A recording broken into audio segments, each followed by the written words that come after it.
Bonjour et bienvenue sur ma chaîne L'au-delà pour les débutants et pour les autres. Aujourd'hui, nous allons essayer de cerner la définition de mission. Si vous vous souvenez, lors de mes précédentes vidéos sur les NDE, les expériences de mort provisoire, on avait évoqué les missions, la mission que chacun de nous avait. Et c'était pour remplir cette mission que les êtres de lumière disaient aux expérienceurs, eh bien, tu dois retourner faire ta mission, remplir ta mission. Certains même savaient exactement ce qu'ils devaient faire et d'autres non, mais on les renvoyait en leur disant, tu as quelque chose à terminer, à faire et à terminer. Alors, qu'est-ce que c'est que cette mission? Comment la définir? Est-ce que tout le monde a une mission et à quoi sert-elle? Alors, j'ai essayé de trouver une définition de la mission, mais en fait, je n'ai pas essayé de la trouver, je l'ai trouvée un jour, tardivement. J'ai mis très longtemps à m'apercevoir en fait, je remplissais une mission sans l'avoir forcément choisie. Et on va voir comment vous-même, vous pouvez soit vous apercevoir que vous êtes déjà dans votre mission, soit la trouver et peut-être vous mettre à suivre cette mission, essayer de la remplir. Nous avons tous des aptitudes particulières, des aptitudes spécifiques à nous, des qualités, des talents, même des dons parfois, qui ne sont pas ceux du voisin. Hein, ils nous sont bien spécifiques. Ces talents, ces qualités vont nous permettre d'identifier notre mission. Mais attention, un talent, une qualité, c'est pas un penchant, c'est pas pareil. Un penchant, imaginez, vous avez un penchant pour le sport, par exemple. Hein, vous aimez faire du sport et vous êtes bon, vous êtes doué pour ça. Qu'est-ce qui se passe quand vous faites du sport? Vous vous faites plaisir. C'est bien. On n'est pas là pour souffrir, hein, on est là pour se faire plaisir, on est là pour être heureux. C'est pas, on a entendu dans le temps que, n'est-ce pas, plus on souffrait, mieux c'était, mais c'est pas vrai. À mon sens, on est là pour expérimenter des tas de choses et pour être heureux. Bon. Donc, quand vous faites du sport, vous faites plaisir. Peut-être que vous développez des qualités. Par exemple, je pense à la rigueur, au goût de l'effort, par exemple. Mais pour autant, on ne peut pas dire véritablement que vous grandissez. Je parle évidemment sur le plan spirituel. Hein. Il n'est pas sûr que vous deveniez meilleur. Si vous avez l'intention de devenir meilleur, et à mon sens, c'est quand même pour ça que nous sommes ici, essayer d'évoluer, de grandir, d'être mieux qu'avant. Eh bien, dans ce cas-là, si vous avez ce désir-là, alors il va falloir transformer ces qualités que vous avez développées à travers le sport, les utiliser, hein, vous en servir pour remplir votre mission. Voilà. Mais c'était pour faire la différence entre un penchant et une qualité, un don, voilà, quelque chose, une aptitude naturelle. Bon. Alors, comment pourrait-on définir la mission? Eh bien, on peut la définir, à mon sens, hein, je n'ai pas la prétention d'avoir la définition, c'est la mienne. Là, elle est en 4 points, elle se définit en 4 points. Le premier point, c'est que nous accomplissons notre mission quand nous remplissons une tâche et que cette tâche, nous la remplissons facilement et que nous réussissons dans cette tâche. On va voir des exemples après. Hein.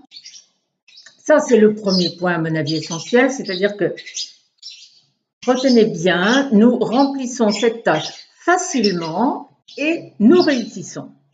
Alors attention, facilement, ça ne veut pas dire qu'il n'y a pas d'obstacle et ça ne veut pas dire que vous devez tout faire sans effort, ça c'est pas vrai. Mais quels que soient les obstacles et quels que soient les efforts à fournir, vous allez y arriver.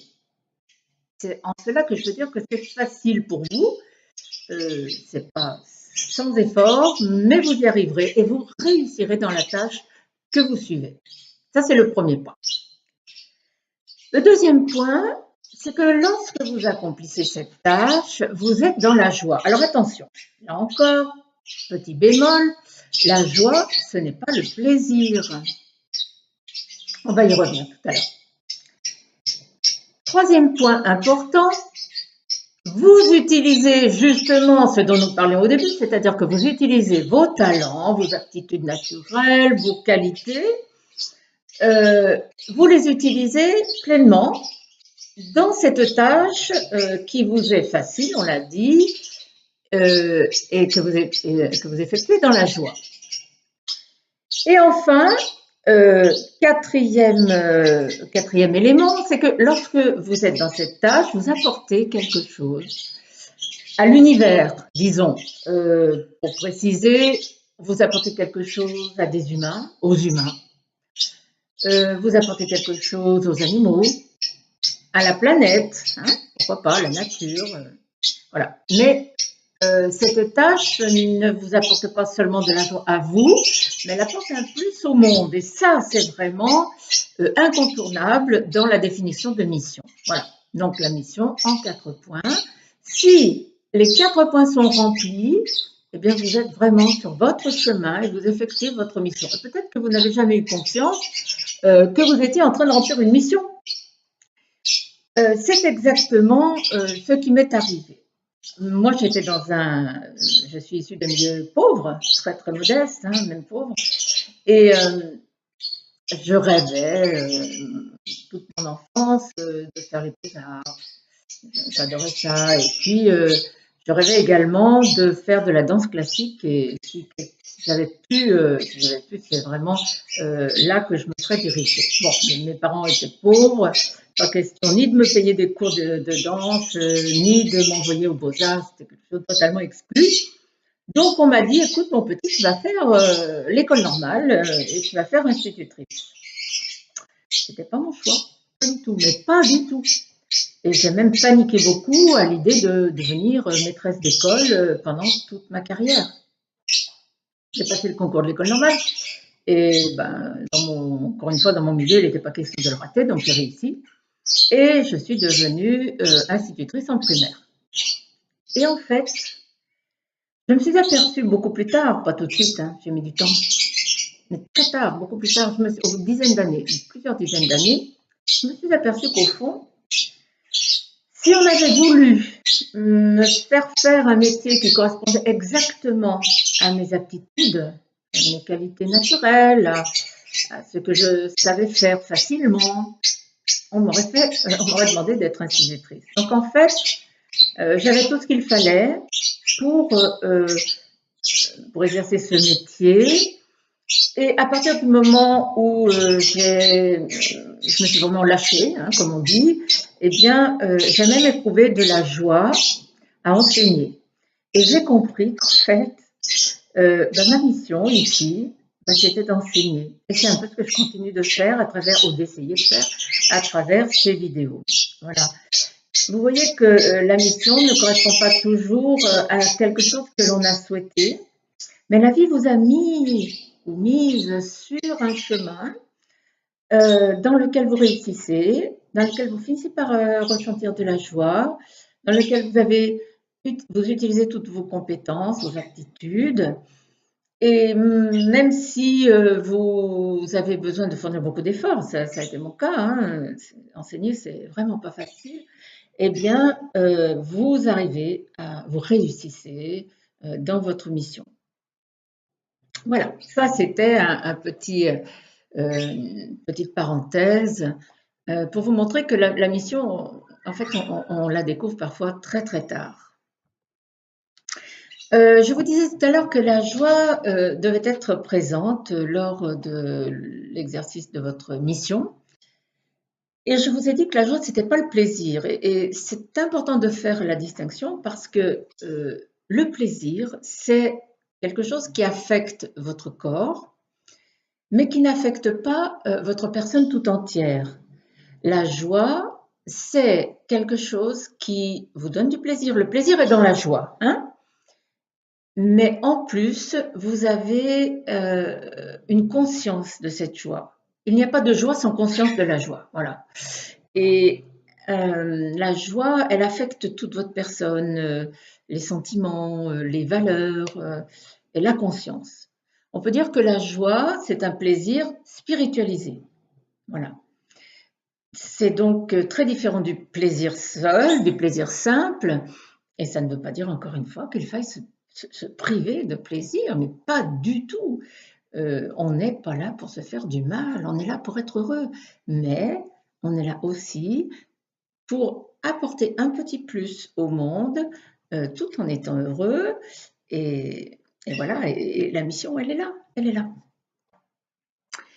La mission, elle n'est pas toujours concrète ni spectaculaire. Vous savez, quand on parle de mission, on imagine des gens qui sont extrêmement connus, qui ont donné leur vie entière. Je pense par exemple à des gens comme Sœur Emmanuel ou Mère Teresa ou, ou Martin Luther King ou encore l'abbé Pierre. Bon, ces gens-là, oui, ont consacré leur vie entière à leur mission. Mais il y a des missions qui sont beaucoup moins spectaculaires. Encore que, prenons Coluche. Si vous êtes assez âgé pour connaître Coluche, Coluche a véritablement rempli une mission ici, puisque tant d'années après sa mort, plus de 20 ans après sa mort, eh bien son œuvre dure encore. On peut le regretter parce que ça veut dire qu'il y a plein de gens encore qui ont faim et ça c'est juste intolérable. Mais n'empêche que il semblerait qu'il soit venu ici avec une mission bien précise qui était de créer les Restos du Cœur qui perdurent. Et c'est un peu comme si, là je m'avance, hein, c'est mon hypothèse, mais c'est un peu comme si une fois sa mission remplie, il pouvait disparaître. Ce n'est que une petite remarque en passant, elle n'engage que moi. Hein.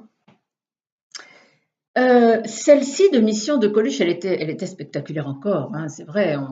Bon, Dieu sait que on l'a vue à la télévision, elle a pris une extension énorme sur toute la France. Bon, celle-ci était spectaculaire. Mais toutes les missions ne sont pas spectaculaires. Et je pense particulièrement à des femmes, à une femme qui, imaginez une femme qui ne travaille pas à l'extérieur, ça ne veut pas dire qu'elle ne travaille pas, hein, qui ne travaille pas à l'extérieur, qui élève ses enfants, qui s'occupe d'une famille, qui le fait bien, qui le fait en utilisant justement ses qualités naturelles de générosité, hein, forcément, de sérénité peut-être, de patience, de dévouement. Ces femmes ne sont pas spectaculaires. Hein. Leur action, elle est intime. Hein. Elle reste dans le cadre familial et pourtant, elles aident des humains, leurs enfants, leurs compagnons peut-être, à grandir dans tous les sens du terme. Voilà. Et là, tout simplement, on peut dire qu'il y a une très belle mission à accomplir. Hein. La mission n'est pas forcément spectaculaire. Et pour finir, la mission n'est pas toujours concrète. Hein. Quand on parle de mission, on imagine quelque chose de tangible, hein, de concret, qui a des résultats visibles. Mais ce n'est pas le cas forcément. Un philosophe, par exemple, un philosophe pense. Voilà, on a besoin de philosophes. Eh bien, sa pensée, oui, elle va être écrite sur un livre. Le livre va être tangible, mais sa pensée, elle est intangible. Et pourtant, peut-être qu'il remplit sa mission en réfléchissant ainsi à la vie. Donc la mission, en fait, la mission, c'est l'action l'action durable. Hein. Autant le plaisir peut être fugace, autant dans la joie de la mission, il y a une histoire de durée. Hein. Peut-être pas pérenne, mais la joie, elle s'inscrit dans la durée, la mission aussi. Bon. Donc, la mission, on peut dire que c'est mettre ses talents, ses qualités dont nous avons parlé au service d'un projet et enrober le tout d'amour. Voilà, parce que s'il n'y a pas d'amour, il n'y a pas de mission. Et quand vous partez dans l'idée d'apporter un petit plus, au monde, hein, comme je le disais tout à l'heure, eh bien, vous êtes déjà dans l'amour, parce que le don, c'est de l'amour, c'est pas la totalité de l'amour, mais c'est une grande partie de l'amour. Voilà. Donc voilà comment nous pouvons approcher un petit peu, à mon sens, l'idée de mission. Voilà. Si votre mission est identifiée, bah, vivez-la. Hein. Voilà. Vous devez la remplir et vous devez saisir les occasions de la remplir, cette mission. Elle ne sera peut-être pas à jet continu, elle ne va peut-être pas se présenter forcément toute la journée ou tous les jours, mais chaque fois que vous aurez l'occasion de remplir cette mission, eh bien saisissez ces occasions et faites ce pourquoi vous êtes fait. Elle peut coïncider, la mission, avec le métier. Des personnes sont très capables de dévouement, hein, de générosité, et ces personnes vont se retrouver dans les soins médicaux. Les infirmières, les médecins sont des gens qui se dévouent. Hein. Mais elle peut aussi être exercée, cette mission, être remplie en dehors, hein, du métier, complètement à côté du métier. Le métier est parfois juste un moyen de se nourrir, hein, c'est alimentaire bien souvent. On n'a pas toujours la chance d'avoir un métier qui coïncide avec notre mission, c'est-à-dire avec la joie et nos talents. C'est pas toujours vrai, la vie, c'est parfois beaucoup plus difficile que ça. Donc, on peut également remplir sa mission en dehors de notre métier, bien évidemment. Tiens, je repense au sport. Imaginez quelqu'un qui aime le foot. Tiens, mettons un homme. Allez, soyons sexistes. Imaginez un homme qui aime le foot, qui adore jouer au foot. Bon, il apprend en jouant petit et puis plus grand, il apprend la rigueur, hein, il apprend le goût de l'effort. Et puis, si par la suite et en dehors de son métier, il passe du temps pour entraîner des jeunes, pour peut-être même entraîner des jeunes, des enfants et des jeunes qui n'ont pas beaucoup d'avenir, qui n'ont pas beaucoup même de présent, un présent difficile à vivre, eh bien, il va, en dehors de son métier, il va pouvoir apporter lui aussi son plus au monde et il va pouvoir remplir une mission. Voilà. Vous voyez que c'est tout simple. Hein. Alors attention, ne forcez pas votre nature. Si vous vous dites, ah ben moi, tiens, je sais faire telle ou telle chose, je vais en faire ma mission, je vais m'investir là-dedans, je vais aider des gens. Attention, si vous vous forcez à faire quelque chose, si ça ne vient pas naturellement, si vous n'êtes pas dans le confort, hein, dans l'aisance, dans la joie d'accomplir ceci, vous n'êtes pas sur votre chemin, ce n'est pas le bon chemin. Le bon chemin doit vous être agréable. Sinon, ça n'est pas votre mission. Donc, essayez de réfléchir davantage. Voilà. Voilà, j'espère avoir un petit peu déblayé la notion de mission. Ce n'est que ma parole, évidemment. Elle est née de toutes les rencontres que j'ai pu faire, de toutes les lectures que j'ai pu faire, de toutes les expériences surtout que j'ai vécues et de toutes les réflexions que j'ai menées. Mais à vous de la prendre ou de ne pas la prendre ou de la préciser. Voilà, moi j'ai essayé juste de vous donner une piste pour essayer de reconnaître votre mission si jamais vous n'aviez pas encore fait cette découverte. Voilà. Eh bien, je vous souhaite donc bonne route et puis je vous dis à bientôt. Prenez soin de vous et n'oubliez pas de prendre soin des autres.